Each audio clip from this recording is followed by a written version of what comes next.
নিমডাঙ্গা গ্রামের সমস্ত কিছু জানতে একটু সময় লাগবে, তাই অন্ধকারে বাইরে বেরোবেন না। আর যদি রাতের বেলা কেউ ডাকে তাহলেও কিন্তু বাইরে বেরোবেন না। রক্তর জল করা একটা মেলি গলার হাসির শব্দ। খুব সাহস, তাই না? খুব সাহস। রাতের বেলা আমাদের কাছে এসেছিস। মাস্টার মশাই, রাতের বেলা বাইরে কোথাও বেরোবেন না। না, এই নিমডাঙ্গা গ্রামে আরো কদিন না থাকলে কোনো কিছুই বোঝা যাবে না। কে কে?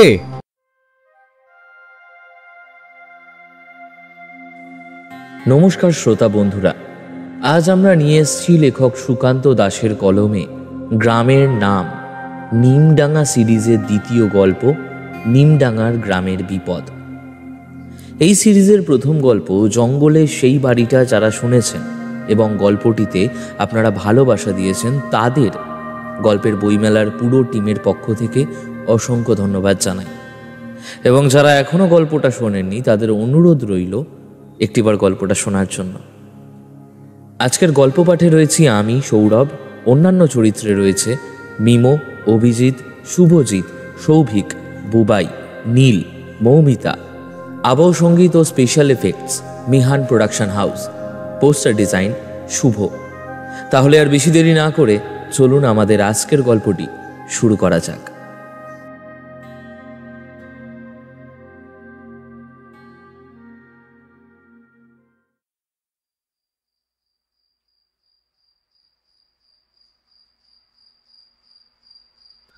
আরে, দেশলাইটা কোথায় গেল? এতটা অন্ধকার হয়ে গেছে, কিছুই দেখতে পাবো না। মোবাইলের আলোতে চারপাশটা অল্প দেখা যায়, তবু চার্জও তো নেই। কিন্তু কি করা যাবে, যা আছে তাই দিয়েই না হয় দেখি।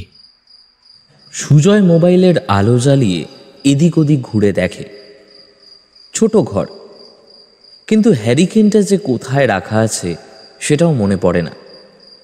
বিকেলের দিকে একজন এসে একটা হ্যারিকেন দিয়ে গিয়েছিল, কিন্তু সেটা কোথায় আছে তা তার মনে পড়ছে না। কথাগুলো ভাবতে ভাবতেই সুজয়ের চোখ খুলে যায়। পিছনের জানলার দিকে তাকায় সে, লক্ষ্য করে জানলাটা খোলা। আশ্চর্য, জানলাটা আমি নিজে হাতে বন্ধ করেছিলাম, জানলাটা হঠাৎ খুলে গেল কি করে? জানলাটার দিকে এগিয়ে গিয়ে জানলাটা বন্ধ করছে, এমন সময় বাইরে বারান্দার কাছে কার যেন পায়ের শব্দ শুনতে পেল সে। এখন আবার কে এলো বাইরে? কে কে আছে বাইরে? বাইরে থেকে কোনো উত্তর আসে না। মনে হয় পায়ের শব্দটা যেন হঠাৎ করে থেমে গেছে, যেন কেউ হাঁটতে হাঁটতে হঠাৎ করে থমকে দাঁড়িয়ে পড়েছে। সুজয় একটু অবাক হয়। একেতেই এই গ্রামে আসার পর থেকে ভালো কিছুই হয়নি। প্রথমে ঝমঝমে বৃষ্টির মধ্যে দুপুর থেকে বিকেল পর্যন্ত তাকে এই চায়ের দোকানে বসে থাকতে হয়েছিল। তারপর যখন স্কুল কমিটির লোক তাকে নিতে এলো, তখন পথে নেমে আরেকটু হলেই আছাড় খেত সে। যদিও চায়ের দোকানে সময়টা খারাপ কাটেনি, গ্রামের 3 জন লোকের সঙ্গে কথাবার্তা বলছিল সে। তাদের সঙ্গে কথা বলে খুব একটা খারাপ লাগেনি তার। গ্রামের দিকে এসে ঠিক যেমনটা সে ভেবেছিল এই নিমডাঙ্গা গ্রামটা ঠিক তেমনটা নয়। এত রাতে তাই সুজয় হাত ঘড়ির দিকে তাকালো। এখন ঘড়িতে রাত 8টা বাজে, অথচ বাইরের দিকে তাকালে অনেক রাত মনে হয়। বাইরে এমন ঘুটঘুটে অন্ধকার হয়ে আছে, আবার তার উপর আকাশে কালো মেঘ জমে আছে। সুজয় এবার গলা তুলে বলল, কে বাইরে? বাইরে কে আছো বলো। চোর হলে কোনো লাভ নেই, আমার কাছে তেমন কিছুই নেই। পয়সা কড়ি যা আছে তাতে এখান থেকে স্টেশন পর্যন্ত যেতে পারবে না। এমন সময় বাইরে একজনের গলা শোনা যায়। আরে, আমি চোর ডাকাত কেউ নই, আমি তো বিশু পণ্ডিত। আজ আপনার সাথে চায়ের দোকানে দেখা হয়েছিল, মনে নেই আপনার? সুজয়ের মনে পড়ে গেল বিশু পণ্ডিতের কথা। সত্যি তো, আজ বিশু পণ্ডিতের সঙ্গে তার চায়ের দোকানে দেখা হয়েছিল। তার দিকে তাকিয়ে একটু অবাক হয়েছিল সুজয়। লোকটাকে দেখে ঠিক হিন্দি সিনেমার গুন্ডাদের কথা মনে পড়ে যায় তার। মাথায় ছোট ছোট করে ছাঁটা চুল, চেহারাটা একটু গুন্ডাদের মতো, চোখের দৃষ্টিও তেমন। লোকটা বেশ শান্তভাবে কথা বলে। বিশুবাবু, আপনি কিন্তু এ সময় এখানে? বিশু ততক্ষণে দরজার কাছে এসে দাঁড়িয়েছে, তার হাতে একটা হ্যারিকেন। হ্যারিকেনের আলোয় বিশুর দিকে তাকিয়ে দেখে তার পরনে গ্রাম্য কায়দায় পরে থাকা একটা লুঙ্গি আর তার সঙ্গে গায়ে জড়িয়ে রাখা পাতলা হাত কাটা গেঞ্জি। তার হাতে একটা টিফিন ক্যারিয়ার। লম্বা টিফিন ক্যারিয়ারটার দিকে তাকাতে সুজয়ের মনে হলো টিফিন ক্যারিয়ারের ভেতরে কিছু একটা আছে, আর সেটার জন্যই এইখানে এসছে এই বিশু পণ্ডিত। একটা কেমন যেন হালকা গন্ধ এসে তার নাকে ঝাপটা দেয়। বিশু পণ্ডিতের মুখে একটা হাসি ফুটে ওঠে। সে সুজয়ের কথায় তোয়াক্কা না করে ঘরের ভেতরে এসে একটা হাতল ভাঙা চেয়ারের ওপর টিফিন ক্যারিয়ারটা রেখে বলে, আরে ভাবলাম আজ প্রথম দিন আপনি এখানে এসেছেন, সমস্ত কিছু গুছিয়ে নিতে তো সময়ও লাগবে, তাই আজ রাতের খাবারটা অবিনাশ খুড়োর বাড়ি থেকে নিয়ে এলাম। সুজয়ের মুখে একটা হাসি ফুটে উঠল। সে মনে মনে ভাবল, লোকগুলোকে তো দেখে তখন খুব একটা খারাপ মনে হয়নি, এখন দেখছি সত্যি লোকগুলো বেশ ভালো। আরে না না, এসবের আবার দরকার কি ছিল? আমি জানতাম সমস্যা হতেই পারে, তাই এখানে আসার সময় স্টেশন থেকে কলা আর পাউরুটি কিনে নিয়ে এসেছিলাম। একটা ব্যবস্থা ঠিক করে নেব।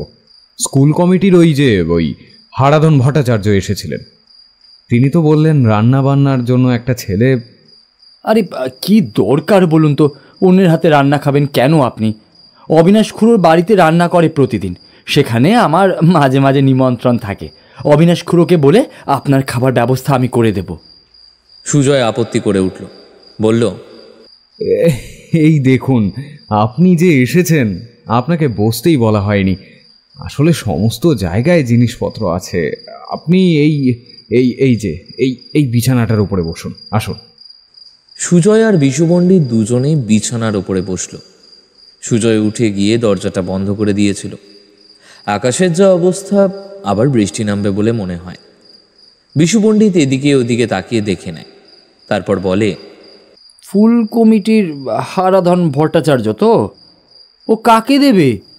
ও তো দিলে ওই রতনকে পাঠিয়ে দেবে, কিন্তু রতনের হাত টানের অভ্যাস আছে, সাবধানে জিনিসপত্র রাখবেন আপনি। বলেন কি? সত্যি এই দিকেও এসব হয় নাকি? এই আপনারা কি ভাবেন বলুন তো? শহরের দিকে যা হয় তা কি অজপাড়া গায়ে হয় না? আরে সব কিছুই হয়, শুধু গ্রামের আর শহরের ভয়টা আলাদা। গ্রামের ভয়টা একটু অন্যরকম। আর একটা কারণে আপনার কাছে এসেছিলাম। মনে হলো বিশু পণ্ডিত যেন একটু ইতস্তত করলো কি একটা বলার জন্য। তারপর ঠিক পেছনের দিকের সেই জানলাটার দিকে চোখ পড়তে সে বলে উঠল, আরে ওই জানলাটা খুলেছেন কেন? ওই জানলাটা কি আপনার প্রয়োজন? পিছনের জানলাটার দিকে তাকিয়ে হেসে উঠে সুজয় বলে, আরে না না, ওই জানালাটা আমি খুলিনি, বন্ধই ছিল। কখন যেন হাওয়ার ধাক্কায় খুলে গেছে। ছিটকিনিটা মনে হয় খারাপ আছে। সুজয়কে অবাক করে দিয়ে বিশু পণ্ডিত তাড়াতাড়ি হ্যারিকেনটা নিয়ে পেছনের জানলাটার দিকে এগিয়ে যায়। তারপর হ্যারিকেনটা মুখের কাছে রেখে বাইরের দিকে তাকিয়ে কি যেন দেখে। বিশু অবাক হয়ে যায়। শুনুন, রাতের বেলা যখন বাইরে যাবেন আলো নিয়ে যাবেন। এদিকে ইলেকট্রিসিটি এখনও আসেনি, বুঝতেই তো পারছেন, সময়ও লাগবে। প্রত্যেকবার পঞ্চায়েত ভোটের সময় ইলেকট্রিসিটি আসার কথা হয়, কিন্তু এখনও পর্যন্ত এসে পৌঁছায়নি। তবে আপনার মোবাইল চার্জের ব্যবস্থা হয়ে যাবে।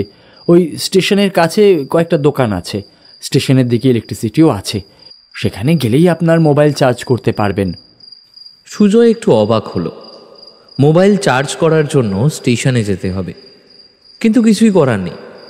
বিশু চলে যাচ্ছিল, কি মনে হতে আবার ঘুরে দাঁড়িয়ে বলল, ও আর একটা কথা, নতুন এসেছেন, নিমডাঙ্গা গ্রামের সমস্ত কিছু জানতে একটু সময় লাগবে, তাই অন্ধকারে বাইরে বেরোবেন না।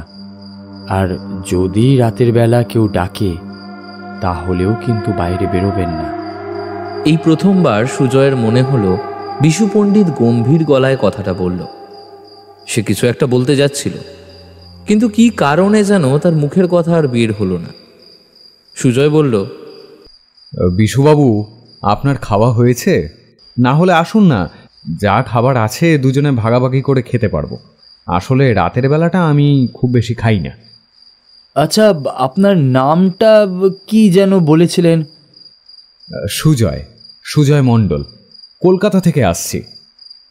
আরে, কলকাতায় আমি ছিলাম, ওই বছর খানেকের মতো তো হবে। কলকাতা খুব একটা আমার ভালো লাগেনি, বুঝলেন তো। সুজয় হাসল। বিশু পণ্ডিত টিফিন ক্যারিয়ারে 6টা রুটি, একটু আলু ভাজা, তার সঙ্গে ডিম আর আলুর একটা তরকারি নিয়ে এসেছিল। সুজয় রাতের বেলা বেশি খায় না, তাই বিশু পণ্ডিতের সঙ্গে খাবার ভাগ করে নিতে অসুবিধা হয়নি। খাওয়া দাওয়া সেরে বাড়ির বাইরে বারান্দাটার কাছে দাঁড়িয়ে ওরা কথা বলছিল। এই আমি যতক্ষণ এখানে আছি ততক্ষণ বাইরে আপনি দাঁড়াতে পারেন, কোনো সমস্যা নেই, কিন্তু একা বাইরে একদম বেরোবেন না। দেখছেন তো বাইরের দিকটা কেমন অন্ধকার। সুজয় বাইরে তাকায়। আকাশে কালো মেঘ জমে আছে, মাঝে মাঝে বিদ্যুৎ চমকে ওঠে। বৃষ্টি আসবে বলে মনে হচ্ছে। বিকেলের দিকে সে এসছিল বলে বাইরের দিকটা খুব ভালোভাবে দেখা হয়নি। তাছাড়া তখনও বৃষ্টি হচ্ছিল। তবে যে ঘরে তার থাকার ব্যবস্থা হয়েছে সেটা স্কুলের এক পাশে। সেদিকে বিদ্যুতের আলোয় তাকিয়ে দেখছিল সুজয়। স্কুলের সামনে একটা ছোট মাঠ মতো রয়েছে। সোজা মাঠের উল্টো দিকে গ্রামের রাস্তা চলে গেছে। স্কুলের পেছনের দিকটা একটা ছোট মতো জঙ্গল রয়েছে, আর ঘরের পেছনে জানলাটা দিয়ে সেই জঙ্গলটা দেখা যায়। আপনি বারবার একটা কথা কেন বলছেন বলুন তো? এখানে কি সত্যি সত্যি কোনো বিপদ আছে নাকি? মানে ব্যাপারটা ঠিক তেমন নয়। অচেনা জায়গা, রাতের বেলা এসে পড়েছেন। তাছাড়া এই ঘরটায় অনেকদিন কেউ ছিল না, বুঝতেই তো পারছেন। এদিকে লোক চলাচলও সেভাবে খুব একটা করে না কেউ। পঞ্চায়েত থেকে ওই কি একটা করার পরে স্কুলটা আবার চালু করার কথা হচ্ছে, শুনেছি আবার সারাইও হবে। তাই আপনাকে এইখানে আনা। প্রাইমারি স্কুলে ছেলে পেলেও বেশি নেই, আশা করছি আরও 2জন মাস্টার আপনার মতো আসবে। তবে তখন পর্যন্ত আপনাকে একটু সাবধানে কিন্তু থাকতে হবে। বিশু পণ্ডিত খুলে কিছুই বলল না। চলে যাওয়ার আগে আরও কয়েকবার সাবধান করে দিল সুজয়কে। তারপর বাইরে মাঠের দিকে নেমে রাস্তার দিকে এগোতে লাগলো। তার হাতের হ্যারিকেনের আলোটা যতক্ষণ মিলিয়ে গেল ততক্ষণ সুজয় বারান্দার কাছেই দাঁড়িয়ে রইল। তারপর হ্যারিকেনের আলোটা একপাশে মিলিয়ে আসতে সে ঘরের ভেতরে ঢুকে আসলো।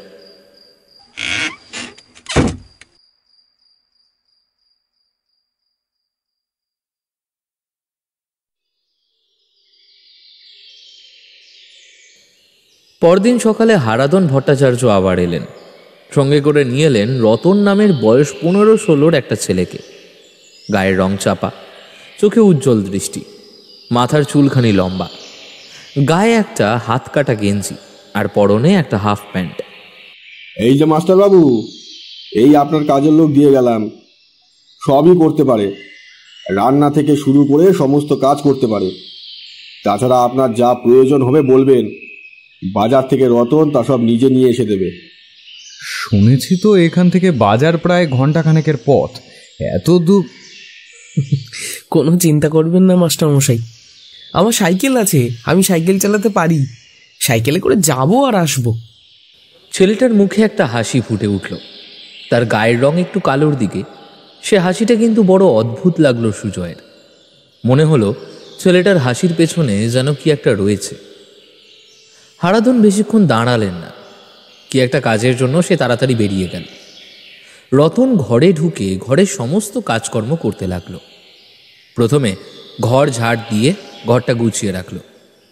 যদিও গোছাবার মতো তেমন কিছুই নেই। একটা বিছানা, একপাশে একটা হাতল ভাঙা চেয়ার, একটা লম্বা বেঞ্চের ওপরে গুছিয়ে রাখা সুজয়ের ব্যাগ, জামা কাপড়, দাঁত মাজার ব্রাশ, সাবান, গামছা সব তাতেই রয়েছে।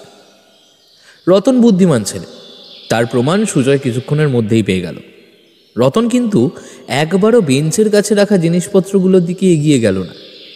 ঘর ঝাড় দিয়ে একটু পরেই জলের 2টো বোতল ভরে নিয়ে এলো। তারপর বলল, রান্না চাপাতে হবে, কেরোসিনের একটা স্টোভ আনলেই হবে, বাকি হাঁড়ি কড়াই আরও জিনিসও কিনতে হবে। আজকেই কি নিয়ে আসবো?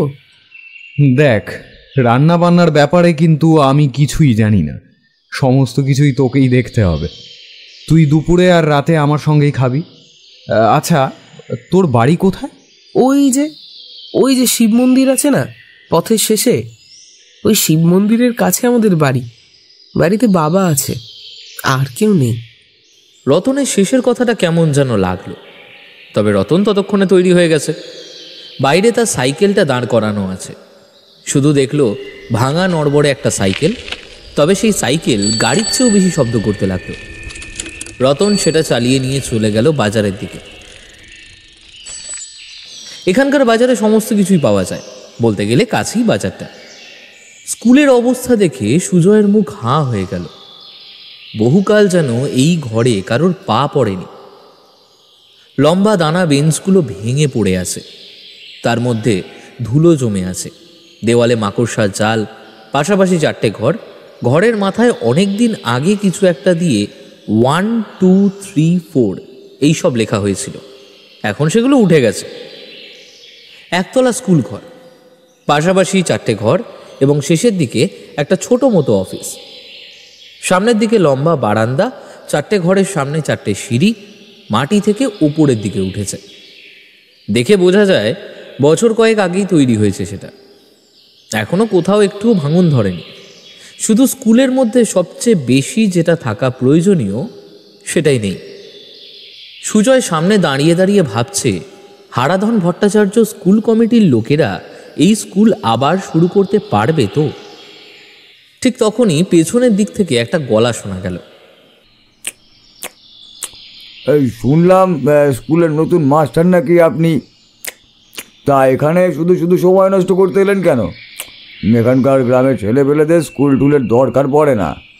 লোকটার চেহারা একটু মোটা মতো, মুখে একটা পান চিবোচ্ছেন। সেই পানের পিক ফেলে আবারও তিনি বললেন,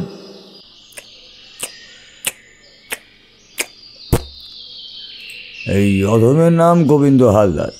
আমিও শহরেই থাকতাম এক সময়, তারপরে এই গ্রামেই চলে এলাম। তা অনেক দিন আছেন বলে তো মনে হচ্ছে না। আপনি মনে হচ্ছে তো এই ভাঙা ঘরেই থাকছেন। ওই স্কুল থেকে আর কি বা দেবে? সুজয়ের মনে হলো লোকটা সুবিধের নয়, কিন্তু অজানা অচেনা জায়গা, তাই সে হেসেই বলল, আপনাকে তো ঠিক চিনতে পারলাম না। গ্রামে আমায় চেনে না এমন কেউ নেই, খোঁজ নিলে ঠিকই জানতে পারবেন। কোনো প্রয়োজন হলে আমাকে জানাবেন, কেমন? রাস্তা দিয়ে বাঁ হাতে শেষের দিকে আমার একটা ধানের গোলা আছে, যে কাউকে বললেই গোবিন্দ হালদারের বাড়ি দেখিয়ে দেবে। এতক্ষণে সুজয় দেখতে পেল আরও 2টো লোক কখন যেন এসছিল। তারা পেছনের দিকে জঙ্গলটার দিকে ঢুকেছিল কোনো একটা কারণে। এবার বেরিয়ে এসে ইশারায় গোবিন্দ হালদারকে কিছু বলতেই একটা অদ্ভুত কায়দায় সুজয়কে বিদায় জানিয়ে গোবিন্দ হালদার চলে গেলেন। অদ্ভুত ব্যাপার, আমি তো ভাবলাম ওই জঙ্গলের মধ্যে কেউই থাকে না, কিন্তু এখন তো দেখছি না। এই নিমডাঙ্গা গ্রামে আরো কদিন না থাকলে কোনো কিছুই বোঝা যাবে না।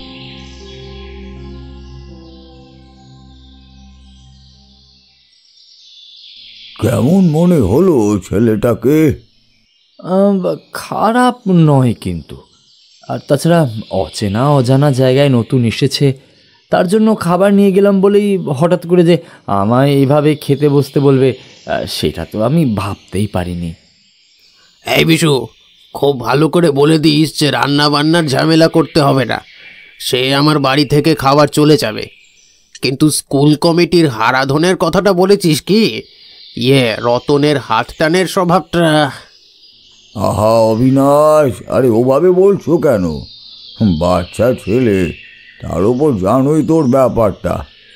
ও থাক, রতন বাইরের লোকের কাছে গ্রামের নাম ডোবাবে না। কিন্তু তোমরা একটু দেখো, তাছাড়া নিমডাঙ্গাতে বাইরের লোক তো আর বেশি দিন থাকতেও পারে না। এইবার মনে হয় টিকবে। ছেলেটাকে দেখে কিন্তু বেশ ভালোই লাগলো। তা আমারও কিন্তু ভালোই লেগেছে, কিন্তু অবিনাশ খুড়ো, আমার কেন জানি না মনে হচ্ছে ওই স্কুলে আবার কিছু একটা হবে।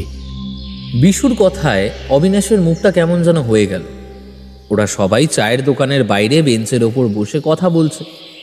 একটু আগেই নিমাই 1 কাপ করে চা দিয়ে গেছে। ফাঁকা কাপগুলো বেঞ্চের একপাশে অবাঞ্ছিতের মতো পড়ে আছে। পাশাপাশি দুটো বেঞ্চ, তার একটায় বসে রয়েছে বিশু পণ্ডিত, অন্যটায় নারায়ণ আর অবিনাশ। আকাশের অবস্থা আজ সকাল থেকেই বেশ ভালো। লোকজন 2-1 রয়েছে বটে, সামনের রাস্তা দিয়ে হাঁটাচলা করছে। তাদের দিকেই তাকিয়ে দেখছে ওরা, কিন্তু মনে মনে কাল দেখা গ্রামের নতুন মাস্টারের কথাই ভেবে চলেছে। এমন সময় অবিনাশ বলল, আরে বিশু, এইভাবে চুপ করে বসে থেকে কোনো লাভ হবে না রে। নতুন মাস্টার এসেছে, তার কি প্রয়োজন হলো দেখো গিয়ে। তারপর তো আস্তে আস্তে সমস্ত কিছুই অভ্যেস হয়ে যাবে। এইখানে যখন থাকবে আমরা তো দেখব না। চিন্তা করো না, নিমডাঙ্গা এখন আর আগের মতো নেই। একবার না এমনই একটা গল্প আমি একজনের কাছে শুনেছিলাম।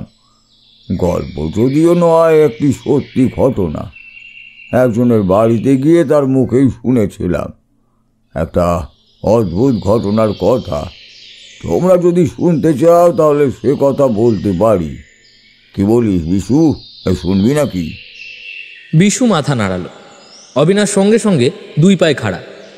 আর 1 কাপ চায়ের অর্ডার দিয়ে নারায়ণ ভট্টাচার্য বলতে শুরু করল, এ গল্প যদিও অনেক বছর আগের কথা, তখনকার কথা তো তোমরা বেশ ভালোভাবেই জানো, তাই সেসব আর বলছি না। একবার বীরভূমের কাছাকাছি একটা গ্রামের বিয়েতে গিয়েছিলাম। তখন দুপুরের সময় সেখানকারই একটা বাড়িতে আশ্রয় নিয়েছি। সেই গ্রামেরই এক গৃহস্থ, তার বউ এবং তাদের বছর 12 একটি মেয়েও রয়েছে। তারা আমায় বেশ যত্ন সহকারেই তাদের বাড়িতে থাকতে দিল। দুপুরে খাওয়া দাওয়া করে বেশ লম্বা একটা ঘুম দিয়ে বিকেলের দিকে উঠে বসলাম তাদের বাড়ির উঠোনের কাছে। তখন বর্ষাকাল, সকালের দিকে এক পশলা বৃষ্টিও হয়েছে। বিকেলে আকাশের মুখ ভার থাকলেও বৃষ্টির দেখা নেই। এবারই স্ত্রীলোকটি দাওয়ার কাছে বসে রাতে রান্নার জন্য বোধহয় এই তরকারি করছিল। মেয়েটা তার পাশে বসেই খেলা করছে। লোকটির নাম যদ্দূর মনে পড়ে ওই হরলাল। সে আর আমি উঠোনের কাছেই বসে আছি বলতে উঠোনের শেষের দিকে একটা বড় তাল গাছের গুঁড়ি রাখা ছিল। কি একটা কাজে যেন সে সেটা এনেছিল। আর সেই ঘরে বসে বাড়ির চৌহদ্দির বাইরে একটা ডোবার দিকে তাকিয়ে আছি। এমন সময় হরলাল বলল, ঠাকুরমশাই, আপনি তো অনেক জায়গায় ঘুরেছেন, অনেক কিছু দেখেছেন। একটা কথা আমি আপনাকে বলবো, সেটার কোনো ব্যাখ্যা কি আপনি দিতে পারেন? তাকিয়ে দেখলাম হরলালের চোখটা চকচক করে উঠল। বুঝতে পারলাম সে আমায় কিছু একটা গল্প বলতে চাইছে, আর সেটা বলবে ভেবেই তার মন বেশ খুশিতে ভরে উঠেছে। তোমরা তো জানো, কাউকে খুশি করতে পারলে আমার খুবই ভালো লাগে। সে কাজে আমি কখনো কাউকেই বাধা দিই না। আরে হাতে ধরে তো কাউকে তো আর টাকা পয়সা দিতে পারবো না, তার চেয়ে যদি একটু খুশি করি কাউকে, তাতে আর আপত্তি কোথায়? আর বিশেষ করে তাতে যদি আমার কোনো খরচই না থাকে। হ্যাঁ, যাই হোক, হরলালকে সম্মতি জানাতেই সে বলতে শুরু করলো, মাসখানেক আগের কথা, পাশের গ্রামে একজনের বাড়িতে গিয়েছিলাম। আমি গাছ কাটার কাজ করি ঠাকুরমশাই। এখানে ওখানে গাছ কেটে তারপর সেই গাছের কাঠ ওই পাশের গ্রামে একটা কাঠের কলে ওখানে গিয়ে চালান করি। এসব করে 2 পয়সা হাতে থাকে, তবে কাজ যে সবসময় হাতে আসে তা নয়। আমি পাশের গ্রামের বাড়িতে গিয়েছিলাম। তার বাড়ির বাগানে বেশ কিছু নারকেল গাছ কাটা হবে। এই খবর পেয়ে সেখানেই কাজের ব্যবস্থা হলো। হিসেব করে দেখলাম 3 দিনেক লাগবে। আমি যাদের নিয়ে গিয়েছিলাম তারা ওই বিকেল বাড়িতে ফিরে এলো। আমি সেখানেই থেকে গেলাম। বিকেলের দিকে বাগানের কাছে ওই ঘুরে গাছগুলো দেখে কিভাবে কি কাজকর্ম হবে সেগুলো হিসেবপত্র করতে লাগলাম। রাতের দিকে সেই গৃহস্থের বাড়িতে আমার থাকার ব্যবস্থা হলো। ঘুমিয়ে পড়েছিলাম, কি মনে হতে রাতের দিকে ঘর থেকে বেরিয়ে এলাম বাইরে। বাড়ির পিছনের দিকে সেই বাগান, পিছনের দিকে ঘরে আমায় থাকতে দেওয়া হয়েছে। সেখান থেকে দূরে নারকেল গাছগুলো দেখা যায়। চাঁদের আলো তখনও রয়েছে। চাঁদের আলোয় মনে হলো নারকেল বাগানের ভেতরে কারা যেন ঢুকেছে। সঙ্গে সঙ্গে চমকে উঠলাম। প্রথমে ভাবলাম হয়তো বাড়ির লোকটাকে ডেকে তুলি, তারপর ভাবলাম আগে দেখেই আসি না কি হয়েছে।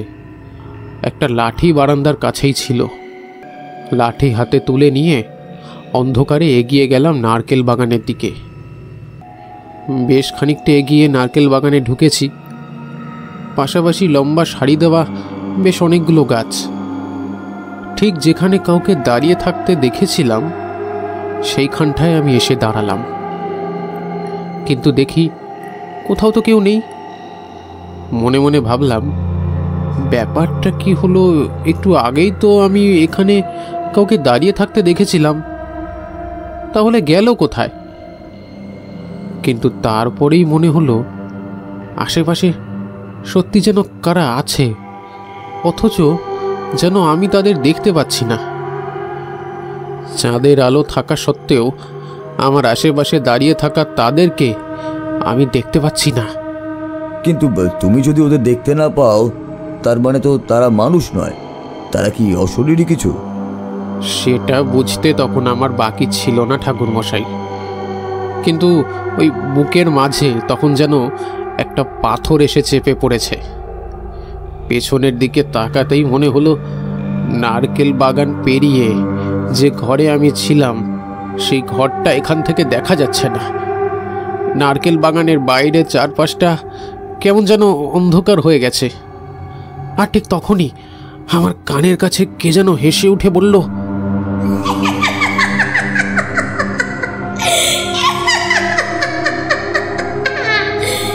খুব সাহস তাই না? হ্যাঁ, খুব সাহস। রাতের বেলা আমাদের কাছে এসেছিস। এইবার তোকে বাঁচাবে কে?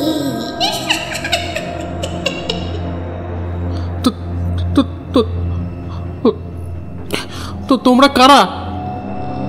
আমরা কারা তা তোকে জানতে হবে না। এই গাছ তুই কাটতে পারবি না। যখনই এই গাছ কাটতে আসবি তখন আমরা আবার আসব। এরপর মনে হলো চারপাশ থেকে কালো অন্ধকারের মতো কারা যেন আমার দিকে নেমে আসছে। আমি ভয়ে দুটো চোখ বন্ধ করে ফেলেছিলাম। মনে হলো চারপাশে কারা যেন হাসছে, যেন আমায় ভয় দেখতে পেয়ে তারা খুব আনন্দ পেয়েছে। অনেকক্ষণ পর চোখ খুলতেই দেখতে পেলাম চারপাশে কোথাও কিচ্ছু নেই। নারকেল গাছগুলোর ফাঁক দিয়ে চাঁদের আলো এসে পড়েছে। আমার আশেপাশে আমার গায়ে এসেও পড়েছে চাঁদের আলো। তাড়াতাড়ি মুখ তুলে তাকালাম, না, কোথাও কিচ্ছু নেই। হাওয়ার একটা শব্দ ছাড়া আর কোথাও কোনো শব্দ নেই। যে ঘর থেকে আমি বেরিয়েছিলাম সেদিকে তাড়াতাড়ি হেঁটে গেলাম। দরজাটা তখনও খোলা। ঘরের মধ্যে একটা হ্যারিকেন জ্বলছে মাত্র। তার মানে সেদিন রাতে অশরীরী দল তোমায় কাজ করতে বারণ করে দিয়েছিল। আচ্ছা, তারপরে কি হলো? তুমি কি করলে? আগে ঘরে গিয়ে সঙ্গে সঙ্গে শুয়ে পড়লাম। তারপর বিষয়গুলো নিয়ে ভাবতে ভাবতে কখন যেন ঘুমিয়ে পড়েছিলাম। পরদিন সকালে গাছ কাটার লোকেরা চলে এলো। আমিও তাদের সঙ্গে বেরিয়ে এসে নারকেল বাগানের কাছে গেলাম। দিনের আলোয় সমস্ত ভয় যেন কোথায় উড়ে গেল। মনে হলো কাল রাতে নিশ্চয়ই ভুল দেখেছি। পুরোপুরি ভুল না হলেও হয়তো মনের ভুলে আলো আধারিতে ছায়া দেখে ওই সমস্ত ভেবে ফেলেছি। তাছাড়া এখানে আসার পরেই আশেপাশের দু একজন লোক বাগানটা নিয়ে দু একটা কথা বলেছিল বটে, তাতেই হয়তো সেসব ভেবেছি। সকালে গাছ কাটার লোকেদের নিয়ে বাগানে গিয়ে গাছ কাটার কাজ শুরু করলাম। পাশাপাশি প্রায় 13টা মতো গাছ রয়েছে। হিসেব করে দেখলাম গাছ কাটতে প্রায় ঘন্টাখানেক সময় লেগে যাবে। আবার 4টে করে গাছ কাটলে 4 দিন সময় লাগবে। বুঝতেই পারছেন ঠাকুরমশাই, গাছ কাটার কাজে খাটনি তো আছেই, তাছাড়া গাছের শেকড় তুলতে হবে মাটি থেকে। একদল লোক গাছ কাটবে, অপর দল গাছের গুঁড়ি তুলতে শুরু করবে। এইভাবে সমস্ত হিসেব করে নিয়ে একজন কুড়ুল নিয়ে এগিয়ে গেল গাছের দিকে। একজন দড়ি নিয়ে গাছের ওপরে উঠছে। গাছের মাথায় দড়ি বেঁধে তারপরে কাটা শুরু করতে হবে। কি যেন মনে হতে একজন হাতে ছোট কুড়ুলটা গাছের গায়ে একবার বসিয়ে দিল। আমরা সবাই ওপরের দিকে তাকিয়ে দেখছি দড়ি বাঁধা হচ্ছে শক্ত করে। এমন সময় নিচের দিক থেকে ভয়ার্ত চিৎকার শুনতে পেয়ে তাকিয়ে দেখি একটা লোক মাটির উপরে পড়ে অদ্ভুতভাবে ছটফট করছে। কারো শরীরে যদি একসাথে অনেকগুলো লাল পিঁপড়ে কিংবা মৌমাছি ছেড়ে দেওয়া হয়, তাহলে যেভাবে মাটির ওপরে পড়ে ধুলোয় ছটফট করবে, ঠিক সেইভাবে সে ছটফট করছে। আর শুধু তাই নয়, তার পায়ের কাছ থেকে গল গল করে রক্ত বেরিয়ে আসছে। সঙ্গে সঙ্গে আমরা সবাই ছুটে গেলাম তার দিকে। তাকে মাটি থেকে কোনো রকমে তুলে ধরতেই সে জ্ঞান হারিয়ে ফেলল। দেখা গেল তার পায়ের একপাশে গভীর একটা ক্ষত হয়েছে, যেন একটু আগে ধারালো কিছু দিয়ে কেউ তার পায়ের মধ্যে গভীর ক্ষতটা করেছে। মাংস সরে যেন হাড় পর্যন্ত দেখা যাচ্ছে। সেদিন নারকেল গাছ কাটার কাজ ওখানেই বন্ধ রইল। গ্রামের কবিরাজ দিয়ে তার সেবা শুশ্রূষা করে পায়ে একটা কাপড় বেঁধে দেওয়া হলো। কবিরাজ বলল, এ তো ছোটখাটো কিছু আঘাত হতে পারি না, মনে হয় কুড়ুল দিয়ে তার পায়ে কেউ মেরেছে। আমার সঙ্গে আরো কয়েকজন লোক ছিল, তাদের মধ্যে একজন বলে উঠল, আরে এই কুড়ুলকে মারবে? কুড়ুল দিয়ে তো আমরা গাছ কাটছিলাম, ওখানে তো ও ছাড়া আর কেউ ছিল না। হ্যাঁ, আর আমি যেন দেখলাম কুড়ুল দিয়ে গাছের গায়ে কেউ একটা বাড়ি বসিয়েছিল। ওই বাড়িতেই একটা ঘরে তাকে শুইয়ে রাখা হয়েছিল। কি মনে হতে আমি তাড়াতাড়ি বেরিয়ে এলাম সেখান থেকে। ঠিক যে গাছের সামনে এসে পড়েছিলাম, সেই গাছের গায়ে একটা কুড়ুল বসিয়েছিল সে। আমি নিজের চোখে দেখেছি, কিন্তু এখন তন্ন তন্ন করে খুঁজেও কোথাও কোনো কুড়ুলের ডাক খুঁজে পেলাম না। কুড়ুলটা অবশ্য পাওয়া গেল সেই গাছের নিচেই, তাড়াহুড়োতে সেটা ভুলে নিয়ে যাওয়া হয়নি। আর সেই কুড়ুলের গায়ে রক্ত মাংস লেগে রয়েছে। বলো কি, যে কুড়ুল সে গাছের গায়ে মেরেছিল সেই কুড়ুলেই লেগে রয়েছে রক্ত মাংস? কিন্তু সেটা কি করে হয়? হরলাল অদ্ভুতভাবে তাকিয়ে রইল আমার দিকে কিছুক্ষণ। বিকেল পেরিয়ে তখন সন্ধে নামতে শুরু করেছে। ডোবার দিক থেকে ঠান্ডা হাওয়া ভেসে আসছে। হরলাল বলতে লাগলো, সেটাই তো বলি, আমিও তখন অবাক হয়ে গিয়েছিলাম, কিন্তু ইচ্ছে করেই কথাগুলো আর কাউকে বলা হয়নি। ফিরে এসে ভাবলাম, হয়তো অন্যমনস্কভাবে ভুল করে নিজের পায়ে সে নিজের হাতে কোপটা মেরে বসেছে। এমনভাবেই গোটা ব্যাপারটাকে তখনকার মতো চাপা দিলাম। ঠিক হলো তাকে পরদিন সকালে বাড়ি পাঠাবার ব্যবস্থা করতে হবে। বাকিরা ওই একসঙ্গে মিলে কাজ শুরু করব। পরদিন কিন্তু আমি ওই সবাইকে সাবধান করে দিলাম, কুড়ুল দিয়ে কেউ যেন গাছের গায়ে বাড়ি না মারে। অবাক হলেও সবাই আমার কথা শুনল। ওখানে গাছের মাথায় দড়ি বেঁধে নিয়ে লোক নেমে এলো গাছের নিচের দিকে। আবার একটা দড়ি দুজনে দুদিক থেকে ওই ধরে বসে তারপর করাত চালাতে শুরু করলো। মাত্র একবার একটা হ্যাচকা টান দিয়েছি, অমনি গাছের গুড়ির কাছ থেকে যেন ফিনকি দিয়ে রক্ত ছিটকে বেরিয়ে এলো। এই ঘটনায় তো আমরা সকলেই অবাক হয়ে গেলাম। যার বাড়িতে আমরা গাছ কাটতে গিয়েছিলাম তার মুখটা কেমন যেন গম্ভীর হয়ে গেল। আমি সঙ্গে সঙ্গে চিৎকার করে বললাম, ওরে তোরা ওখান থেকে সরে আয়, সরে আয় তোরা ওখান থেকে। আমার মুখের কথা মুখেই রয়ে গেল। যে দুজন করাত দিয়ে গাছের কাঠ কাটছিল তারা সেখান থেকে সরে আসার পরই উঠে দাঁড়াতেই যেন তাদের দুজনের কোমরের কাছ থেকে রক্ত ছিটকে এলো বাইরের দিকে। দুজনেই একটা বীভৎস চিৎকার করে ছুটে এলো আমাদের দিকে। তারপর হুমড়ি খেয়ে পড়ল মাটির ওপরে। দেখি দুজনের কোমরের কাছ থেকে গল গল করে রক্ত বেরোচ্ছে।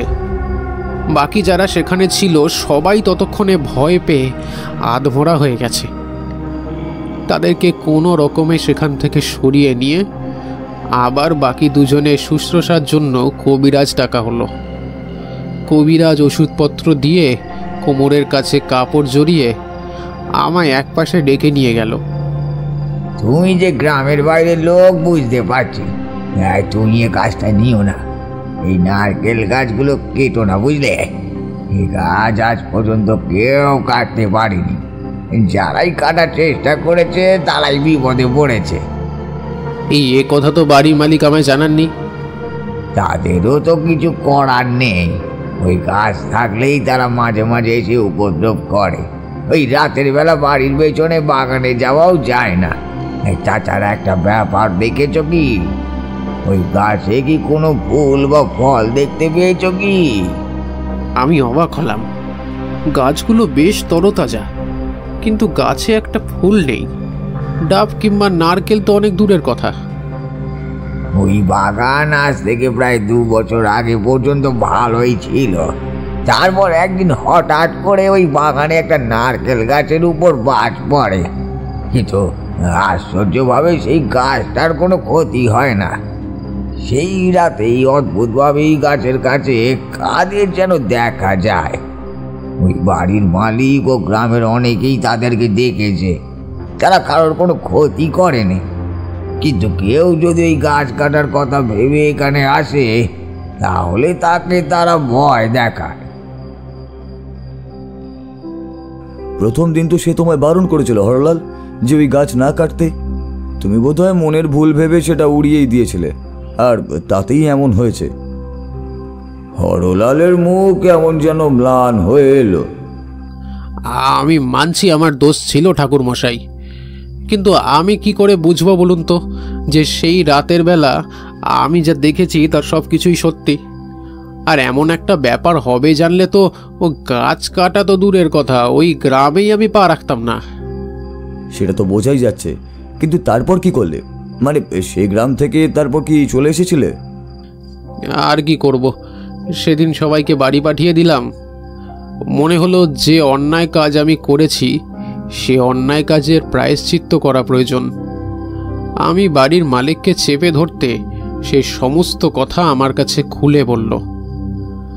আসলে ওই বাড়িতে নারকেল গাছের মাথায় যেদিন বাজ পড়ে সেদিন রাতে কোনো একটা অদ্ভুত কারণে নারকেল গাছে এসে ওরা, মানে আমি কার কথা বলছি আপনি বুঝতে পারছেন তো, তারা বাসা বেঁধেছিল। ওদের থাকার জন্য বোধহয় বাজ পড়া একটা গাছই যথেষ্ট ছিল। কিন্তু তারপরে কি করে যেন ওই বাগানের আশেপাশের গাছগুলোতে ওরা ছড়িয়ে পড়ে। মালিক সেই গাছ কাটার অনেক চেষ্টা করেছে, কিন্তু প্রতিবার কোনো না কোনোভাবে সবাই আটকে গেছে। আজ পর্যন্ত কিন্তু ওদের হাতে কেউ মরেনি। ভয় পেয়েছে, সামান্য ক্ষতি হয়েছে, কিন্তু সবচেয়ে বড় ক্ষতি হয়েছে এই প্রথম।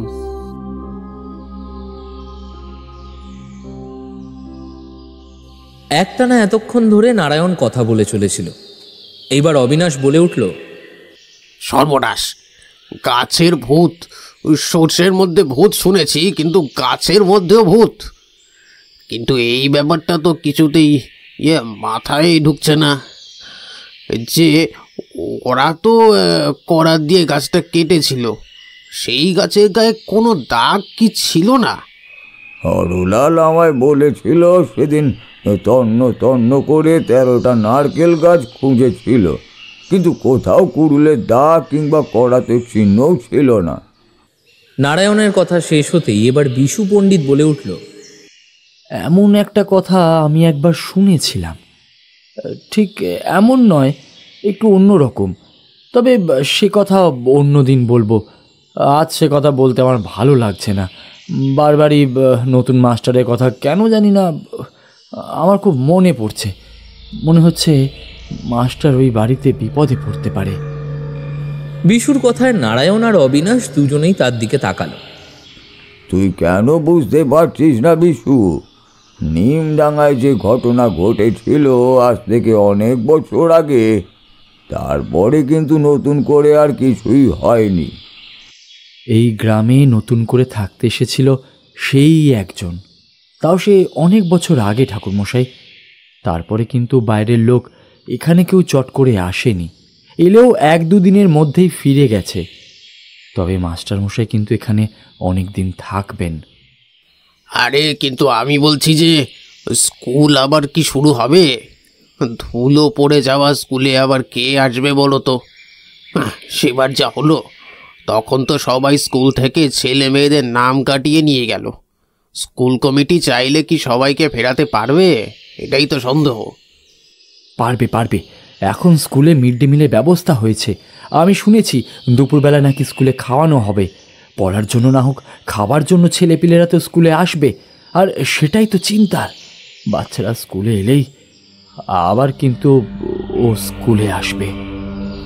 এ কথায় নারায়ণ ভট্টাচার্য হঠাৎ করে কেমন রেগে উঠল, বলল, বিশু, তোকে কতবার না বলেছি ওর কথা বলবি না। ওর কথাই নিমডাঙ্গায় বলা মানেই পাপ। ওর কথা একদমই বলতে নেই। কেন শুনিস না বলতো? আর এইসব নিয়ে তুই এত ভাবছিসই বা কেন বলতো? ছেড়ে দে না, কিছু হলে তখন না হয় দেখাই যাবে। বিশু পণ্ডিত অদ্ভুত চোখে তাকায় নারায়ণ ভট্টাচার্যের দিকে, তারপর বলে, কিছু একটা হয়ে গেলে তখন সব কিছু ঠিক করার জন্য সময় থাকবে তো ঠাকুরমশাই? যদি থাকে তাহলে ভালো, আর না থাকলে আমার কিন্তু কিছুই নয়। বিশু পণ্ডিত এই গ্রামে বেশি দিন থাকবে না, সে আবার চলে যাবে। গ্রামে থাকবেন আপনারা আর ওই নতুন মাস্টার মশাই।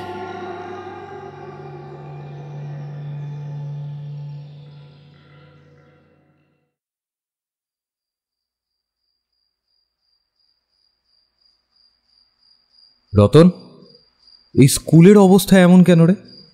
দেখে তো মনে হচ্ছে অনেক দিন ধরে এখানে কেউই আসেনি।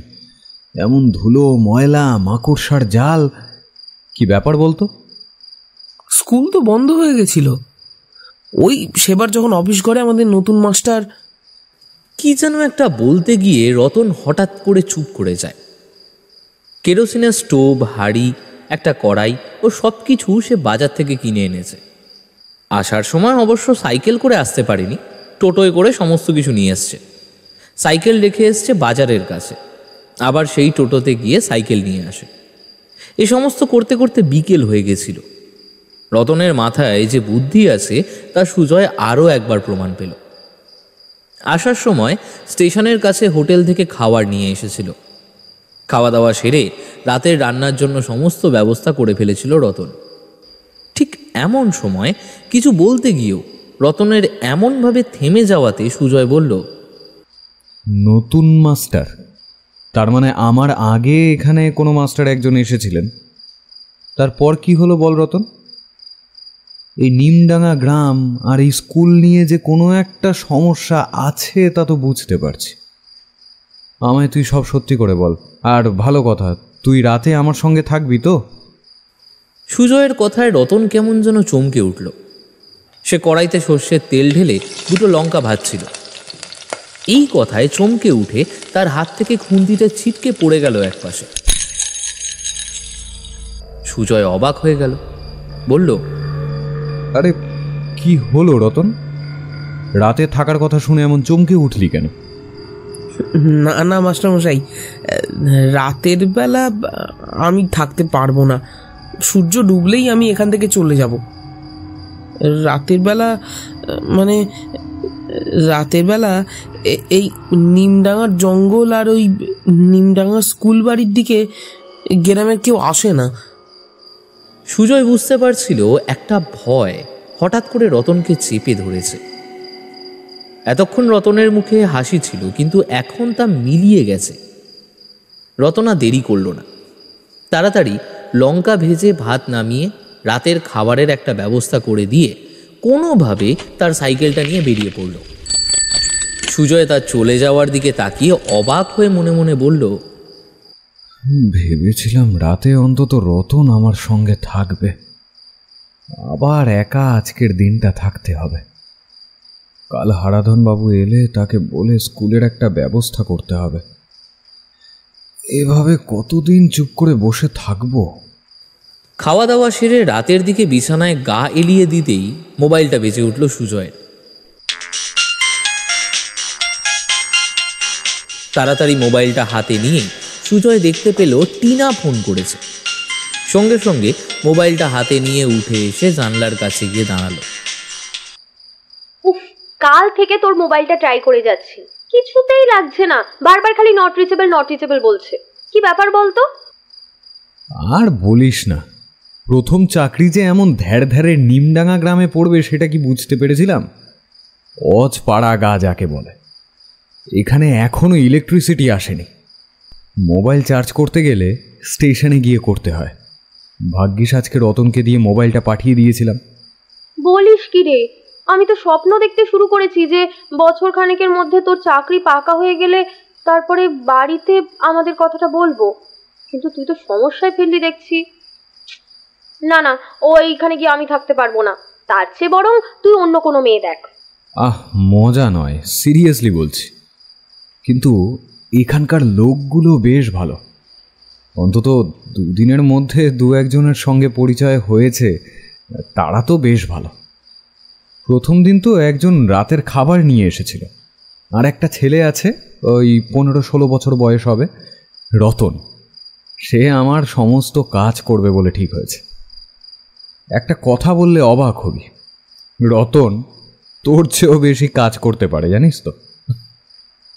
অপর প্রান্ত থেকে টিনা একটু রাগ দেখায় কথা বলতে বলতে।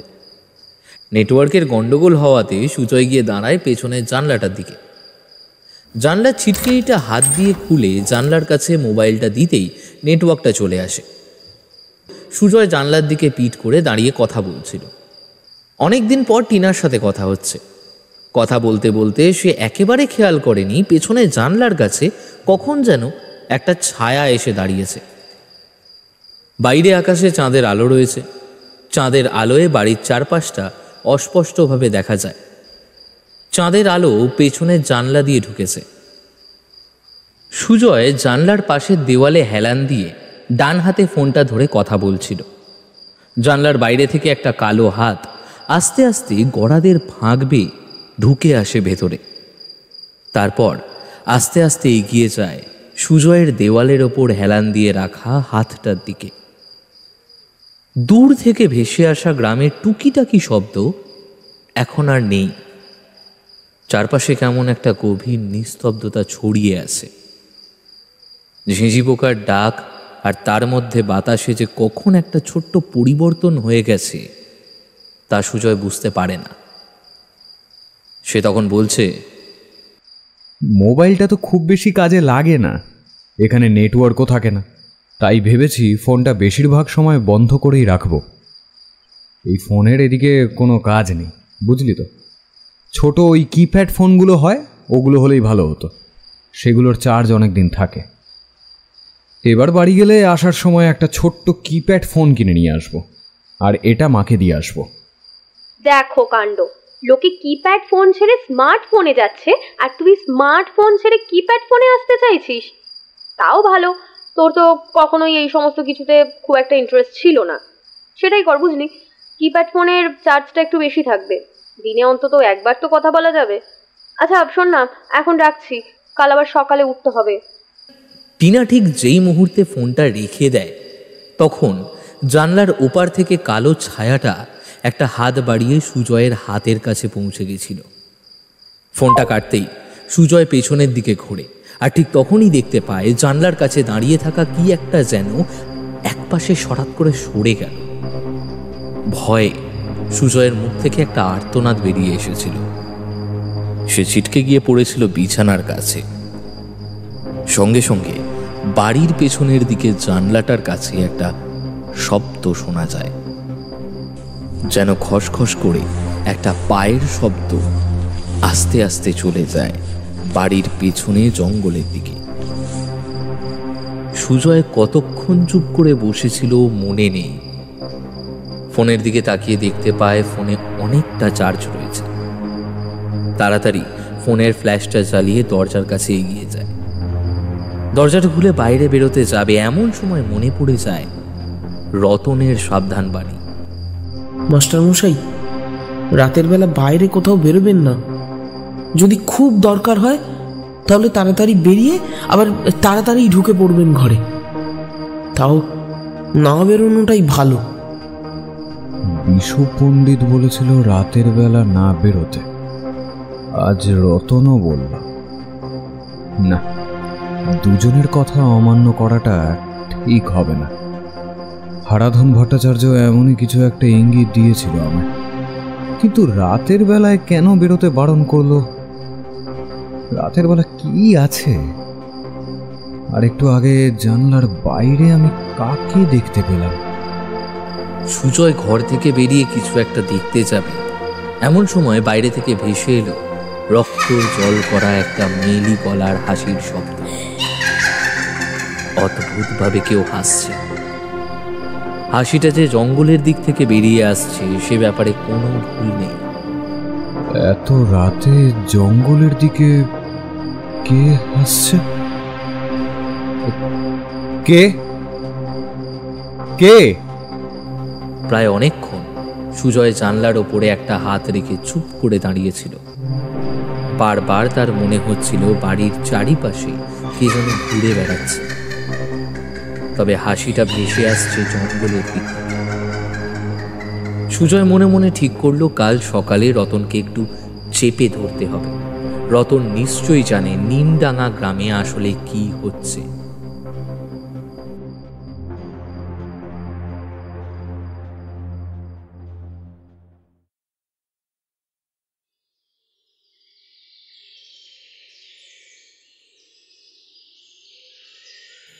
পরদিন সকালে রতন এলে রতনকে চেপে ধরে সুজয় বলে, রতন, আমায় সত্যি করে বল, ওই জঙ্গলে কি আছে? কাল রাতে ওই জানালাটার কাছে কেউ একটা এসে দাঁড়িয়েছিল। আমি তাকে ভালোভাবে না দেখলেও বুঝতে পেরেছিলাম আর একটু হলেই বোধহয় সে জানালার একদম কাছে এসে পড়ত। রতন বাইরে যাওয়ার জন্য পা বাড়িয়েছিল, এই কথায় থমকে গেল। সে জানলার কাছে গেল, জানলার দিকে একভাবে তাকিয়ে জানলার ছিটকিনিটা পরীক্ষা করে বলল, এটা খারাপ হয়ে গেছে, এই জায়গাটা পুরো বন্ধ করে দিতে হবে হাতুড়ি আর পেরেক দিয়ে। ঠিক আছে, কিন্তু আমায় বল, কেন তোরা রাতের বেলা এত ভয় পাস? কেন?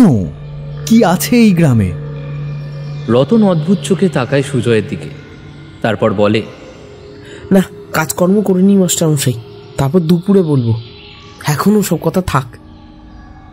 আচ্ছা মাস্টারমশাই, একটা কথা বলুন তো, আপনি অতীতে এমন কোনো কাজ করেছেন যার কথা এখনো আপনার মনে পড়ে, যার জন্য আপনি এখনো দুঃখ পান? এই কথায় সুজয় আর কোনো উত্তর দিল না, চুপ করে বসে রইল। বারান্দার এখান থেকে স্কুল বাড়িটা দেখা যায়। হারাধন ভট্টাচার্য জানিয়েছে খুব শীঘ্রই স্কুলের কাজ শুরু করা যাবে। এর মধ্যে একদিন সুজয়কে স্কুল কমিটিতেও নিয়ে যাবে।